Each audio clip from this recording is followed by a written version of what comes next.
Hi friends, I have Clark here with me today, and we're going to have a conversation about the feeling disgust. And it's time for your Monday Minute.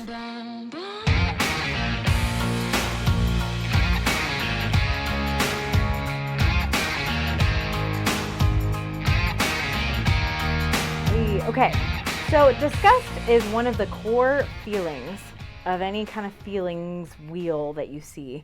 But I would fight to say that many people might not even know what disgust really means, or they might have some really preconceived ideas of what disgust is. So I just want you to jump in, Clark, and talk about, what is disgust? How would we even know if we're feeling the feeling disgust? Yeah. Well, do a little thought experiment with me, okay? So imagine that you go to the refrigerator and you pull out what you think is your lunch, and it's in a Tupperware container, and you open it up and you realize instantly that is not my lunch, because this horrid smell comes out of just rotten food. Okay. So a couple things happened just now. Your face told me a lot. Your nose wrinkled, it got tight. Did you feel any place else?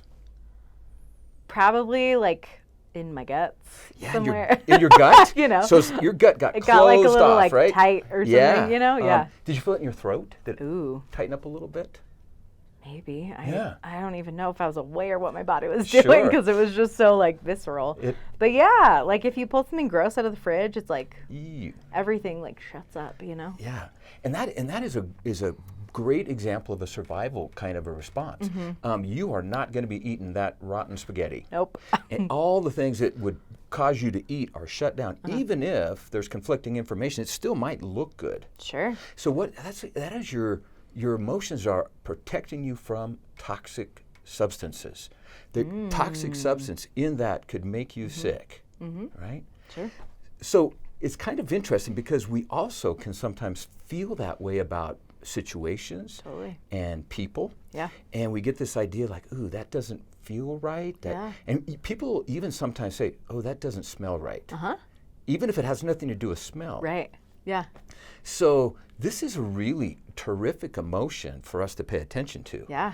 It tells us that there is something toxic that we may need to distance ourselves from or to avoid. Yeah. And so we think about disgust, and a lot of times, because there could be conflicting information, we might tend to try to talk ourselves out of it. Sure. We don't do that with food. Yeah. No, the food one's easy, because when you legit smell something bad, it's easy to be no. But it almost sounds like it's one of those gut feelings. Yes. You get it here. Yeah. And your face might even tell you. Sure. It's I noticed that my nose is wrinkling. And we've even had those kinds of reactions with people. And it's there's something just not quite right here. Yeah. And it is a great emotion to pay attention to. And you kind of think about the steps of that is, I can sense something, I feel it. So this is an example of an emotion that is the result of super speed processing in the brain. Sure, yeah. You knew you weren't going to eat that spaghetti way before you could make a list of do's and don'ts. Right. It's going way faster than that.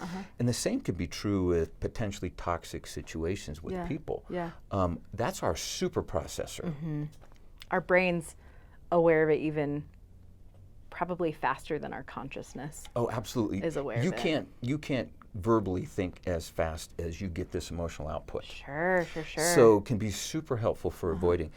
But like all other emotions, sometimes our emotions aren't that good at sorting out past, present, or future, or implied or threat versus actual threat. Sure. So that's where we got to also bring in that thinking brain and that emotional brain, and let them be a team. Time together, totally. I feel like many people, wouldn't realize that disgust is kind of one of those core emotions. And I feel like a lot of people kind of have this viscerally funky reaction to the idea of the feeling of disgust. Yes. And I'm curious why you think that might be. Well, and I think it is, it's exactly for the purpose of it, which is want to create some space. I think where we might go wrong is to try to stuff or ignore or deny that emotion Sure, because I don't like the way it feels. Yeah, and we right? do that a lot with emotions, Right. whether we know it or not. That's a great point. Yeah, but that one is one that nobody likes to feel. Yeah. Yeah. Yeah. It's hard when we don't enjoy feeling a feeling, Yeah. which is typically what causes us to kind of push it away and not want to face it.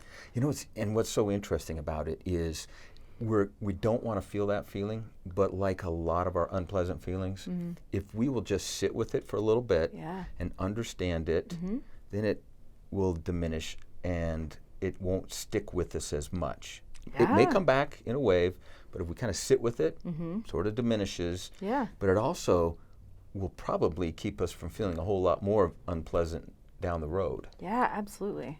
Okay, so I feel like Clark has kind of just scratched the surface for us on what disgust is. And for some of us, I think that's a lot to process and pay attention to. So if this feels like really new information for you, I just want you to be able to think about where you noticed, even with that example that Clark gave at the beginning with gross food in a fridge, where do you notice that in your body? Can you be more aware of it when you're experiencing that emotion? And then might you be able to be aware of it in other situations where it's not just gross food, but maybe it's a toxic situation or a relationship or something like that. So right now, kind of our first step in all this is just to notice and kind of create some awareness around this. And like with the other episodes that we're doing with the core emotions, Clark and I are actually going to continue our conversation because disgust is actually so much more complex and goes so much deeper.